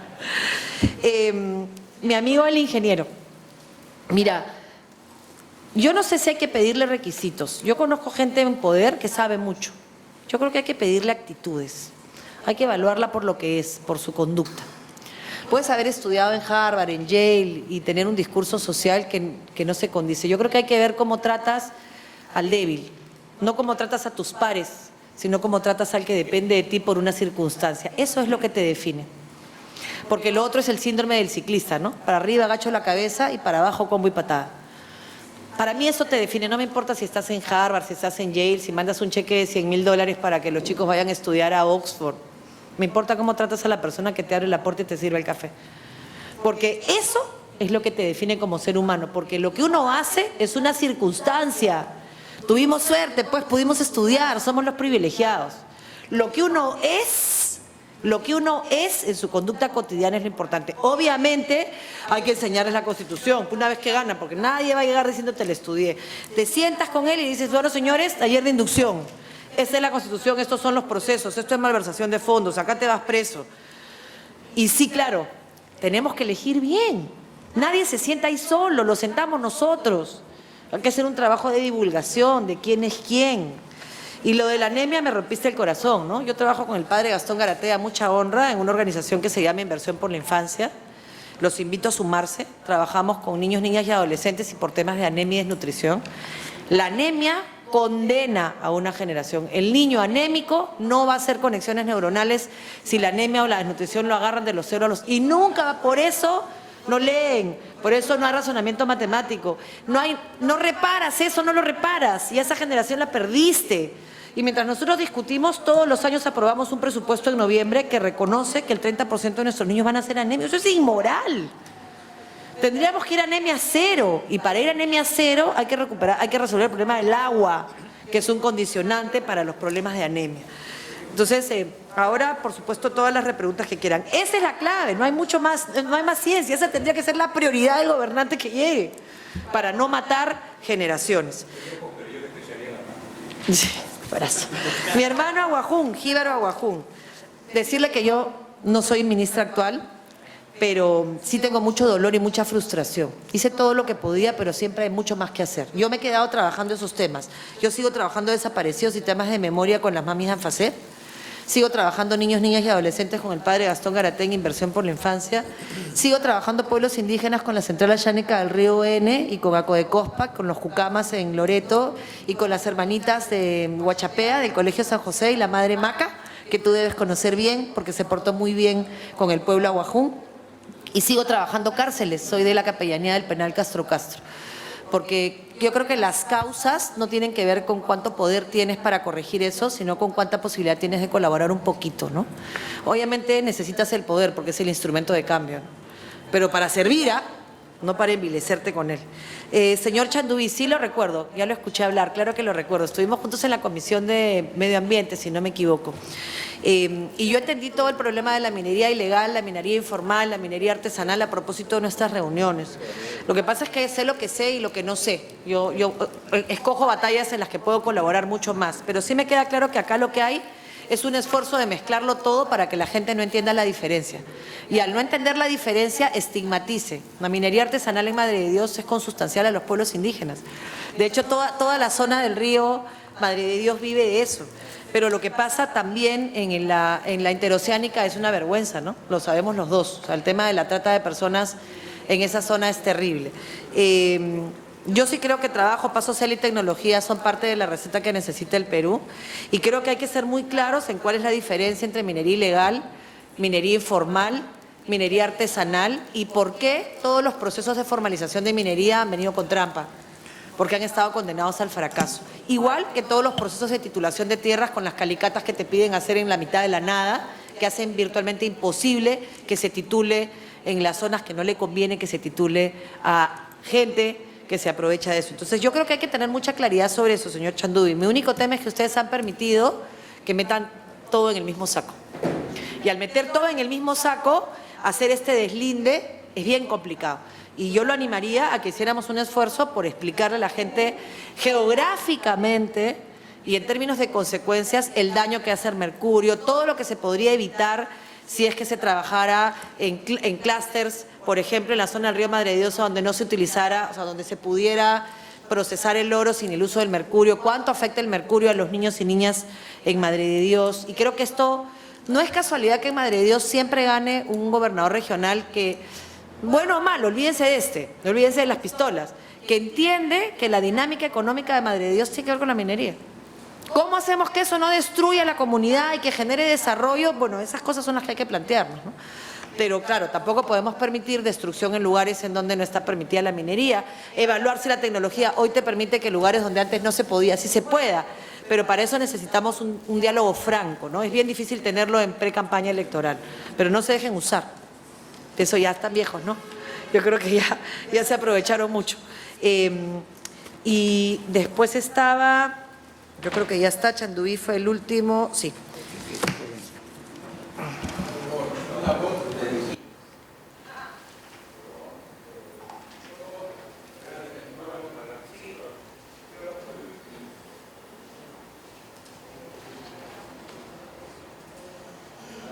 Circunstancias de tiempo es la última intervención. No hay más. Hola. Señor rector, buenos días. Doctora Marisol Pérez Tello, muy buenos días a todos ustedes. Les saluda el economista Willer Sajamí. Yo soy de la ciudad de Iquitos. Ahora estoy laborando acá en la ciudad de Lima. Ha estado hablando bastante de Amazonía. Y es preocupante, de verdad, que en el contexto de cambio climático, cuando tienes a Brasil que decidido a liderar todo Amazonía, porque nosotros solamente tenemos el 10% de selva amazónica, sin embargo, ¿quién asume el liderazgo de la Amazonía peruana? Ese es un tema básico. Y Amazonía no solamente son recursos naturales, también es población, son cosmovisión. Por supuesto, la enorme biodiversidad y el petróleo que tenemos ahí. En este momento estamos produciendo alrededor de 15.000 barriles diarios, cuando podríamos estar produciendo 60.000 barriles diarios para abastecer a Talara, ¿no? Pero ¿quién está asumiendo en este momento? Y rapidito termino, porque tenemos una crisis de representación. 1/3 de nuestra población es nativa. Pero sin embargo tienes congresistas que con 3.000 votos son congresistas y 300.000 nativos no tienen una representación auténtica en el Congreso de la República, que creo que es también una forma de visionar el poder en el Perú. Muchas gracias, doctor. Gracias. Dos más. O aquí y allá. Por favor, acá, allá. A ver, por favor, 1 minuto máximo. Doctora Marisol, nuevamente, muy importante su intervención. Yo creo que quería hacerle preguntas, pero más voy a entrar al contexto que justo estamos viendo de la parte de Amazonía. Yo actualmente ya radico en Brasil. Comparto lo que dice aquí nuestro colega en el sentido del siguiente. Por ejemplo, el desafío que han tenido las universidades públicas paulistas, sobre todo el estado de Sao Paulo, es que a nivel, digamos, para darnos una idea, Sao Paulo es casi el otro extremo de América Latina, que está en la parte central.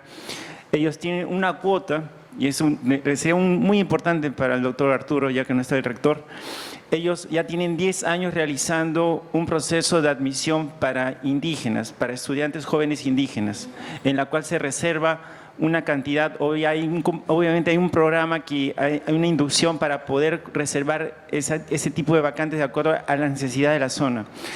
Pienso que eso sería pionero porque normalmente nuestros jóvenes también de la selva muchas veces necesitan formación, capacitación, desarrollo profesional, gracias. y eso lo ofrece, digamos, ese tipo de cuotas. Y la última, para cerrar, con respecto a la Amazonía, es cierto, hace unas semanas se acaba de recibir del gobierno de Alemania, son casi 500 millones de dólares que están haciendo en el tema de la parte del medio ambiente. Eso lo está trayendo en este momento Brasil. Pienso que es una buena manera de articular más bien nuestras universidades para trabajar en conjunto ese tipo de proyectos en la parte de ciencia y tecnología. Gracias. Muchísimas gracias. Acá, por favor. Un minuto. El micrófono. Breve.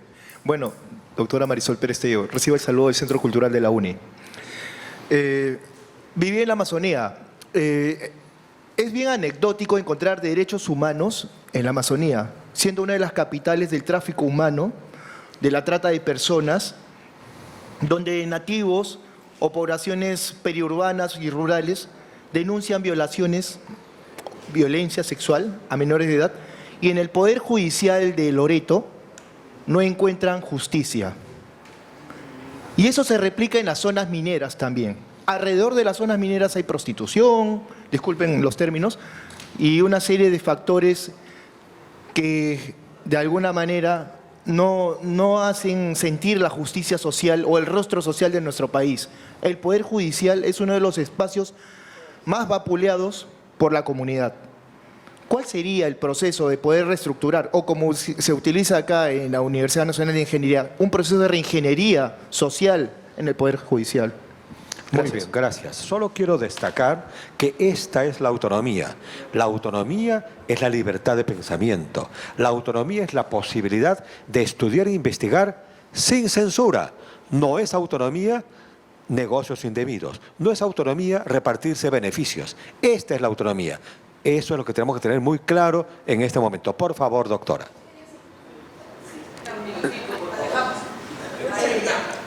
Por favor, el micrófono a la señora decana. En primer lugar, quiero decir que me emociona cuando veo una mujer inteligente y llena de valores y de amor por nuestra patria. En segundo lugar, yo quiero decir que una de las experiencias más duras de mi vida fue cuando yo fui recibida con mucho amor por los Campas en la Selva Central, y cuando 2 años después prendí el televisor y Sendero los había matado. Creo que fue una de las cosas que engendró en mí amor a ese tipo de movimientos, odio a ese tipo de movimientos, ¿no? O sea, el odio a Sendero Luminoso. Y en tercer lugar, quiero decirle como planificadora la necesidad de construir un objetivo común. Muchos, y entre ellos el plan, creemos que hemos solucionado el problema diciendo desarrollo sostenible, que es un objetivo global interesante. Pero usted ha hablado esta tarde de algo que me parece fundamental, es la cosmovisión. Los pueblos tienen su propia cosmovisión y estamos llenos de múltiples culturas. Y entonces esa visión, esa construcción del objetivo de desarrollo debe ser reevaluada tanto en el objetivo global como en el objetivo dentro de la cosmovisión. Bien, doctora, tiene la palabra. Voy a empezar por el final, para que podamos irlo moderando. Yo no puedo, por supuesto, al hermano Achuar, Aguajún y Jíbaro, contradecirlo en una decisión tomada por su pueblo, porque ambos sabemos que una decisión de esta naturaleza no es unilateral. Si él está acá es porque hay consulta con su pueblo. Y eso yo lo respeto, no lo comparto. Yo vengo de un pueblo que independizaron a la mala. Chile estuvo con Perú 50 años de cautiverio sin que nosotros estuviéramos dispuestos. Y hay un sentimiento de pertenencia a mi patria igual de abandonada que el pueblo aguajún y más. Yo tengo 6 hermanos muertos, 3 de los cuales nacieron y murieron en Tacna porque no había incubadoras, siendo mi padre además director de la clínica, con lo cual era un tema de condiciones médicas. O sea, yo no quiero ni pensar qué pasaba con los niños tacneños que no tenían posibilidad de llegar a un hospital. 53 años después, en mi tierra se siguen muriendo los niños porque hay aparatos que no existen y no se pueden subir a un avión porque no tienen DNI. Veo las historias y acompaño sus vidas hasta ahora, después de 11 años o de 15 años. Yo comprendo la desesperación, hermano aguajún, pero esta es nuestra tierra. Nos necesitamos todos. O sea, nos han dado tantas oportunidades, pueden darnos una más. Si el pueblo decide finalmente separarse, no creo que lo pueda lograr, pero yo creo que lo que hay que hacer es encontrar caminos para que esto que los moviliza desde la cordillera del Cóndor, desde que fueron a matarlos, los mataron a ustedes a pelear en la guerra contra Ecuador contra sus hermanos, Achuar, jíbaros y aguajún ecuatorianos. Se enfrentaron hermanos, a nadie le importó, nadie ha hecho memoria de lo que fue mandar grupos de ecuatorianos y grupos de peruanos enfrentados como un pueblo. Nadie entiende el pueblo aguajún, Huampís, dividido por una cordillera, dividido por una frontera posterior al nacimiento de su comunidad. Yo he tenido el privilegio de entenderlo, pero lo que sí puedo decirles es que si puede este grupo Pachacuti, que sé que es el segundo grupo más importante, han ganado en Machala, han ganado en un montón de lugares en Ecuador, yo estuve de observador electoral en las elecciones recientes, pueden replantearlo en las asambleas que van a tener, ¿no? El Perú necesita una oportunidad. Si solamente fuera el pueblo aguajún, yo te diría, es contra ustedes. Estamos completamente divorciados los unos de los otros.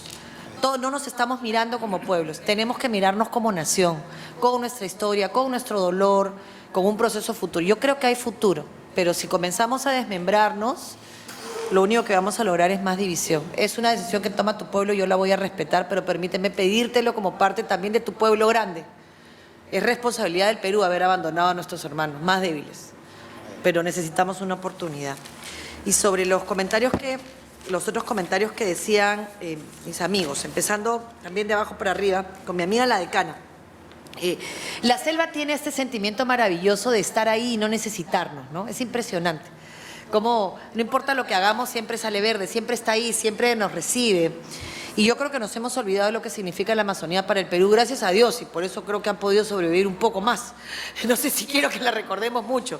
Creo que una de las peores cosas que hicimos fue el diseño del oleoducto norperuano sin haber contemplado todo el daño que se podía generar y sin haber previsto todas las consecuencias negativas que se pueden hacer por el tema de los ductos. Nunca se pasó el chancho inteligente, se ha roto ese ducto en un montón de espacios. Cada vez que se rompe en el río abierto me queda claro que esa es rotura de tubo. Sí, pero solamente es bien fácil. Si ustedes quieren saber si lo han roto o se ha roto solo, cuando se rompe en río abierto, se ha roto. Jamás un indígena, jamás cortaría un ducto que contaminara su río porque es la vena por donde corre su sangre. Se corta en las cochas. Cuando en la cocha cerrada, ahí se puede cortar. ¿Por qué? Por desesperación y por hambre, porque lamentablemente funcionarios de Petroperú comenzaron a pagar por culpa, por limpieza de cochas, más plata de lo que se ganaba en el trabajo y entonces generaron una fuente de ingresos que no es correcta. Pero no es todo blanco o negro. Sí se rompe el ducto y se rompe por mal mantenimiento. Entonces hay que distinguir uno de otro. Pero decana, yo creo que la construcción de ese objetivo común pasa por sanar esas heridas como las que finalmente, con las que mi hermano aguajún, nuestro hermano aguajún ha terminado su intervención. O sea, yo sé que ustedes dicen, y te lo digo con respeto, yo les creo, ¿saben por qué? Porque he vivido con ellos. Yo sé que están dispuestos a morir. No tienen nada que perder. Ya lo perdieron todo. Ya les mataron a sus hijos, ya les contaminaron su río, ya los engañaron, ya firmaron 37 convenios distintos cada ministro de turno que llega y sacó una nota en el peruano de se resolvió el problema. actas que nunca se cumplieron, acuerdos por pandemia que no se ejecutaron. Entonces, cuando ustedes dicen nosotros vamos a morir por esto, nosotros decimos, van a morir por eso. Porque es lo único que le pueden dar a su hijo, la esperanza de algo distinto. Yo por eso le pido con cariño se lo pido de verdad y públicamente, dennos una oportunidad. Pero tenemos que atender esos pueblos, porque si no atendemos esos pueblos, de verdad vamos a terminar fraccionados, vamos a terminar no solamente con más muertos, le debemos al Perú una explicación por las muertes. El Perú tiene derecho a una explicación por las muertes. Y eso no significa no respaldar al ejército, eso no significa no respaldar a la policía. Honor y gloria para los que están haciendo las cosas bien. ¿Cuántos Abajú Guampiz ha puesto su vida en el CENEPA? ¿Cuántos? ¿Cuántos? Peleando contra sus hermanos. Por supuesto, honor y gloria, pero también orden, pero también respeto. Entonces, la línea es bien delgada, pues, ¿no? La línea es delgada, pero bueno, pues ahí, ese es el arte. Siembra convicción y peripecia, decía mi maestro Antonino Espinosa Laña. Siembra valores, encárnalos, hazlos convicción y anda así como va a tener que ir el rector ahora, que todo el mundo lo mira como diciendo, ajá, acá hay alguien interesante, le van a tratar de desinflar la llanta por todas partes. Porque es un hombre bueno, es un hombre íntegro, es un hombre querido en la universidad, que tiene una carrera, que ha sido economista, que ha trabajado en el BCR, que tiene una historia, que tiene un discurso, que tiene un compromiso social peligroso. Hay que cuidarlo, porque te bota, la política te expulsa, agarra a los buenos y los expulsa, de verdad. Ensayo sobre la ceguera, lean a Saramago con un buen whisky porque es sórdido, es sórdido. Ensayo sobre la ceguera, los malos se organizan rapidito, los buenos nos olvidamos hasta de que vemos, porque de verdad. Entonces hay que cuidarnos entre nosotros. Hay mucha gente buena, mucha gente que quiere poner el hombro, mucha gente que no quiere ser candidato. Yo estoy sin partido hoy día, yo no voy a ser candidato a nada, pero y si sí, ¿por qué no podría? Pero no es lo que me importa, quiero ser parte de un proyecto lindo, que sea una alianza electoral y de gobierno, con ideas claras, que construya una visión común, que nos dé un poquito de esperanza. Y si para eso no tengo que ser nada, sino el soldado que empuja, me encanta. Quiero ser, ¿para qué? Quiero hacer. Ese es el verbo que importa. Ese es el que importa. Así que hay que cuidarlo. Yo ya tengo años en esto, ya yo me cuido solita, pero él está nuevo, hay que cuidarlo. En el tema del centro cultural, totalmente de acuerdo. ¿Cómo puedes hablar de Loreto? Es vergonzoso. Y hay que decir, eso no es prostitución, esto es explotación sexual, no es lo mismo. En la prostitución tú tomas la decisión y no está penado. En la explotación sexual hay rutas de trata, niñitas que van de Cusco engañadas y terminan en Iquitos, violentadas sexualmente. Hay turismo sexual y eso hay que prohibirlo, eso hay que perseguirlo, eso hay que denunciarlo. Olvídate de las zonas de minería ilegal o de actividades ilícitas que normalmente vienen acompañadas de toda esta, de la Pampa o de la zona de la carretera interoceánica. Y no estamos haciendo nada. Y además el tema de la trata no tiene más de 15 años de legislado en el Perú. O sea, todavía hay gente que dice trata de blancas. No hay trata de blancas, no existe. Existe trata de personas. Antes era trata de blancas porque las negras eran esclavas. Entonces se consideraba que eran objeto del mercado. Ya está. Hoy es absolutamente discriminatorio decir trata de blancas. Es trata de personas. Y la niña, el rostro de la trata de personas es una niña de 13 años. Ese es el rostro. El número mayoritario es una criatura de 12 o 13 años que sirve en los bares, en estas zonas, como distractor. Ni siquiera es el negocio de fondo, en la zona de La Pampa. Una vergüenza, una inmoralidad que no queremos ver. Y acaban de sacar a las 2 fiscales contra trata, no sé por qué, la mejor. Miluska acaba de salir por eso. El sistema de justicia hay que reformarlo, eso es prioridad. Sin justicia no hay Estado de Derecho, por eso empecé con este marco conceptual. Combatir la corrupción, no con discurso. La corrupción se combate no con alguien que diga yo voy a hacer el Superman. No. Transparencia y denuncia. No es que yo voy a hacer, no me importa si tú no eres. Yo tengo un sistema que te transparenta. Si tú no eres, me voy a dar cuenta. Eso es. Transparencia y denuncia, lucha contra la corrupción. No impunidad, reforma del sistema de justicia. Es así de simple. Mi amigo de Brasil, de acuerdo contigo, existe. El único tema que no hay que perder de vista es que tiene que haber una inducción, porque los niños que ganaron beca 18 de la mayoría de los pueblos Ahuajún con los que yo trabajo, o sea, estas niñas de Chiriaco o los niños de Pozzoteni en la zona de Ayánica, o todos los niños cucamas que ganaron beca 18 regresaron traumados a sus comunidades. Porque no les dieron, o sea, claro, no solamente es la beca en la universidad, tienes que nivelarlos, tienes que entender que hay un proceso de adaptación, porque si no termina siendo horrible para esas criaturas.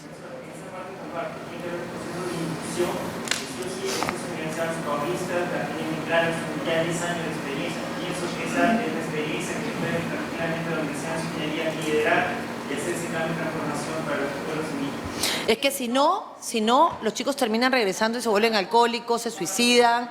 O sea, lo que estamos haciendo con los pueblos indígenas es una vergüenza. O sea, estamos repitiendo el caucho varios años después. Por eso yo entiendo el dolor del hermano Guajún. Por eso lo entiendo. Pero igual le vuelvo a suplicar que lo piensen, ¿no? O sea, 10% de vacantes, sí, por supuesto, pero tienes que darles un año de nivelación, tienes que atenderlos, tienes que ver sus necesidades de espacio físico. También no lo puedes encerrar en un cuarto, necesita verde, necesita luz. Entonces eso hay que respetarlo. Y mi hermano Sajomi de Iquitos, Sajamí, Iquitos es Iquitos, ¿no? Loreto tiene su magia, tiene su encanto, tiene su virgen, ¿no? Y está ahí la Virgen de Nauta que ha venido para cambiarlo todo también hace muchos años. Entonces, yo creo que más que mira, yo no creo en los liderazgos personales, ¿sabes? Yo creo que la sociedad hoy ya no necesita caudillos, no importa cómo se apellide el caudillo. Creo que se necesitan espacios como estos, y liderazgos colectivos que se puedan encontrar, consensos, sueños comunes. Y el líder me gustaría que tuviera el espíritu indígena, el espíritu de servicio. Termino con esto ahora sí mi intervención porque tengo que irme a chambear. En la OIT siempre piensen en triángulos. Paz en la cúspide, justicia social en la base. Estado en la cúspide, empleador y trabajador en la base, como regulador. Y ahora inviertan la pirámide. La pirámide de los demócratas mestizos es pueblo, autoridad. Entonces la pobre autoridad, han escuchado hablar del cofre, ¿no? El carro donde se mueven los ministros se llama cofre. O sea, son tan guachafos que creen que dentro del carro va una joya. Pero eso, que es una cosa ridícula, viene acompañada de esa sensación de que estás pues por encima del bien y el mal, ¿no? Es una idiotez, pues, no doy otro término. Usted perdonará, rector, que sea tan poco fina. Bueno, en los pueblos indígenas, que se los cuenten nuestros hermanos, la pirámide se invierte. El poder lo tiene la comunidad. El líder, Pucuraca, presidente de comunidad, no es nada. Es un ejecutor de decisiones. La decisión la toma el colectivo. El liderazgo lo tiene el colectivo. Horas. Pueden discutir horas, días, que escuchar a la mamá, al profesor, escuchar al médico, escuchar a todos, al del comité de autodefensa, repetir lo mismo una y otra vez, repetir el dolor, y después se ponen de acuerdo y hacen un acta. Y lo que hace el líder de esa comunidad es agarrar el acta y ejecutar la decisión. Y si no la ejecuta, se acabó su liderazgo. Eso requiere escuchar, hablar, generar consensos, diseñar un plan de desarrollo nacional que escuche a todo el mundo. Comparto una anécdota y me voy. Metimos la pata a los congresistas, yo acababa de entrar al Congreso, me encantaba el tema indígena. Mi papá fue candidato por los israelitas del Nuevo Pacto Universal al Senado en el año 80. Un locón de aquellos. Inventor, médico, amante de su pueblo, un doctor Guillermo Pérez. Y él representaba a la Asociación Nacional de Inventores. Se había reunido los israelitas del Nuevo Pacto Universal a Taucusi, en mi casa. Mi mamá no me dejaba bajar porque el señor de los pelos me podía hacer algo. Y una señora feminista grande, yo era chiquita, ¿no? Y escuchaba, y ellos iban a la selva, por eso yo amo tanto la selva. Las imágenes me cautivaban, me llenaban el espíritu. Bueno, varios años después, cuando yo entro al Congreso, entro por el Baguazo, porque yo fui la técnica que estuvo en la casa de Lourdes Flores cuando se reunieron todos los congresistas antes de no tomar la decisión que terminó con la muerte y con este discurso de odio horrible que se distorsionó, recibieron mala información y vieron los muertos que antes estuvieron jugando fútbol con ellos. Y no te imaginas mi desesperación cuando intenté explicarles lo que era el convenio 169, cuando intenté explicarles que ya en Bagua no pasaba nada, yo ya había hecho, había contactado a Daisy, conocí a Saúl Puertas, yo soy sobrina de un hombre que seguramente tú conoces que se llama Roberto Espinosa. Bueno, es mi tío, Roberto. Roberto me miraba raro, ¿no? Porque ¿qué hacía esta chiquita congresista así del PPC? Me miraba como diciendo, yo lloraba y le decía, primo, tío, ayúdame, no sé qué decirles, porque yo había estudiado todo el libro nomás, pues, ¿no? Profesora de Derechos Humanos, me sabía toda la sentencia, fichada, fecha, día, pero no entendía nada de lo que estaba pasando en ese momento. Mi desesperación fue que al final murieron y no pude evitarlo, no pude hacer nada. Nadie me escuchó porque era técnica. Entonces decidí postular al Congreso. Primer mes fuimos a resolver un problema en el lote 1AB donde nunca más me fui. Por supuesto íbamos a ir un viernes, pero el jueves hubo un problema y cancelamos. Cancelamos. ¿Ustedes se imaginan lo que fue que canceláramos? Cuando llegamos 2 semanas después, estaban enardecidos. Habían mandado una carta diciendo... porque claro, ellos sí habían llegado y para llegar el día que nosotros los citamos habían salido una semana antes. Yo no tenía ni idea. Claro, como tú llegas en helicóptero, no te enteras, pues. Ya ahora Surco Río, es mucho más lindo. Llegamos a la comunidad y nos retuvieron. Por supuesto yo, que no era tonta, no lo denuncié, porque si lo denuncié hubiera sido un escándalo nacional, ¿no? Estaba Verónica Mendoza conmigo en ese momento. Ella anti-extractivista, yo extractivista. Pero nos encontramos en el discurso social. Ya después nos hemos ido divorciando, pero yo no puedo negar lo que es verdad, eso pasó. Y estaba el líder Aguajún, ¿te acuerdas? De Amazonas. Nayap. Éramos los 3. A los 3 nos retuvieron 48 horas. Porque nosotros hicimos y queríamos ir a todas las comunidades. Vinieron 2 líderes Aguajún, viejos. Se sentaron, viejos más jóvenes que yo, ¿no? Pero digamos, viejos para la media, ¿no? Menos de 50, pero eran los viejos pues de la comunidad. Se sentaron ahí y nos dijeron, empezaron a hablar en Aguajún. Y Nayap no se acordaba exacto, pero podía hacer la traducción, ¿ya? Eran Achuars, no eran Aguajún, eran Achuars. Y Nayap empezó a hacer la traducción y uno le dijo al otro, ¿por qué son así estos mestizos? Vienen, nos cancelan la reunión y quieren resolver un problema de 40 años en 5 minutos. Suficiente. Yo dije, bueno, yo me voy a acomodar, voy a avisarle a mi esposo que llevo en una semana. No hay tiempo. Cuando ustedes traten con un pueblo indígena, no hay tiempo. Ellos necesitan ese tiempo. Necesitan poder sanar y ser escuchados y que te cuenten cuánta gente ha muerto y que te cuenten cuánto dolor hay, porque si no hay tiempo, no hay solución. Y si vas a una comunidad, no esperes que te reciben con abrazos, te van a ishanguear, porque ishanguean a sus hijos, que es esta ortiga. Te van a ishanguear porque eres flojo, porque tú representas al Estado. Tú no eres el rector, tú no eres Marisol, tú eres el Estado. Y tienes que tener vergüenza porque los has abandonado. Pero le reclaman a su madre, ¿no? Un concepto de autoridad tan diferente al nuestro, tan mágico, tan de respeto. Y lo terrible es que puedes volver a engañarlos con la misma facilidad con la que los han engañado los últimos 40 años. Entonces había un dirigente nacional que era presidente del Congreso que me decía, tú eres como su aspirina. Vas, porque yo iba con el helicóptero, que al final la empresa que me odiaba me ponía a que no se tomen el aeropuerto, porque ya Dinoves estaba con la orden de matarlos. Les rogaba, por favor, yo me amarro a la reja, no tomen el aeropuerto. En Lima, por supuesto, no salía nada, ni me importaba, ¿no? Así logramos evitar 90 días del secuestro de 60 personas y 10 barcazas de petróleo en Saramurillo en el primer gobierno de PPK, porque le dije, PPK, no son terroristas, son mis amigos. Es el Lapo Chino, es el Lapo Aurelio. No, el sendero no llegó a Loreto. Van a morir, se van a matar por esto. Por favor, déjame ir. A las 4 horas soltaron las barcas. Hay que entender al pueblo. Agradecerles su tiempo y pedirles disculpas por tener que irme. Me podría quedar horas con ustedes, lo estoy disfrutando mucho.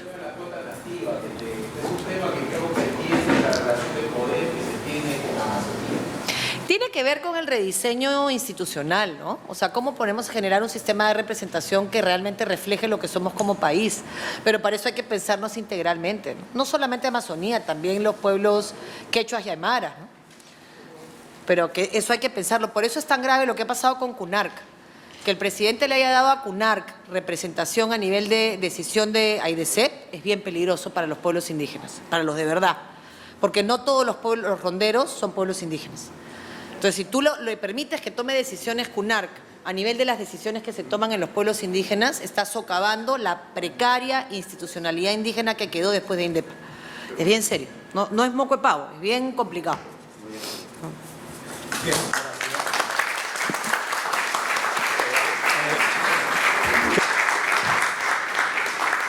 Muchas gracias. Son recuerdos de la UNI. Gracias de verdad, doctora. Estamos muy, muy reconocidos por su presencia. Y el señor rector. No, gracias, gracias. Profesor Lúdico. Sí, yo sé. Lo ha cruzado, pero mucho. Yo sé.